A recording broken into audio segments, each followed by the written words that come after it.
لو أنت بتعمل مكالمة بين شخص دلوقتي والشخص ده موجود في قارة تانية، الصوت بتاعك في نسبة كبيرة هيوصل في نفس الثانية أو تقريبًا هيوصل بتأخير بسيط جدًا. عمرك فكرت إزاي ده بيحصل؟ موضوع الهوا بنفس الطريقة اللي كان التليفون السلك اللي بيتعمل زمان بي ينقل الصوت بيها. خلّيني أبسط لك الموضوع أكتر. زمان كنا بنلعب في لعبة كده بنعملها إن إحنا بنجيب علبة زبادي فاضية ونوصّلها بخيط، ولمّا نتكلم من ناحية والخيط مشدود مهما كان الخيط طويل، الصوت هيوصل للناحية التانية.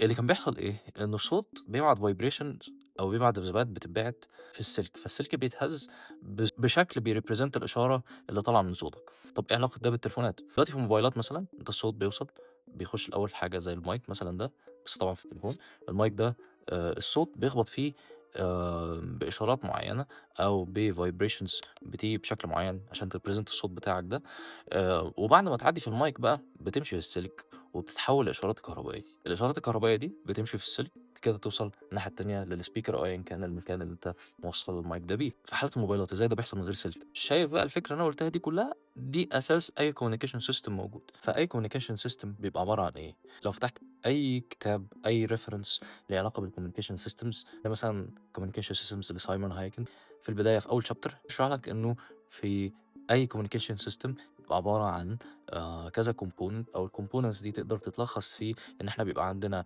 أول حاجة جزء هو اللي بيبعت الtransmitter وده اللي بنعبّر عنه بTX، بيبعت الإشارة في channel أو في قناة بتاخد الdata المبعوتة دي، الdata المبعوتة دي بتمشي فيها، وبعدين بعد ما توصل بتوصل بقى فين، أو إيه اللي بيستقبلها، حاجة اسمها receiver.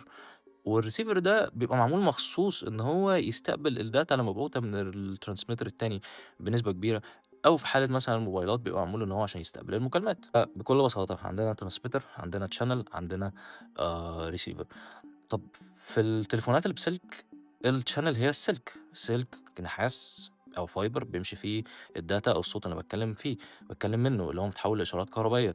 طب الإشارات الكهربائية الموبايل بياخدها وعايز يبعتها لموبايل تاني في قارة تانية، بتتبعت إزاي؟ بتتبعت عن طريق الهوا. فهنا الchannel هي إيه؟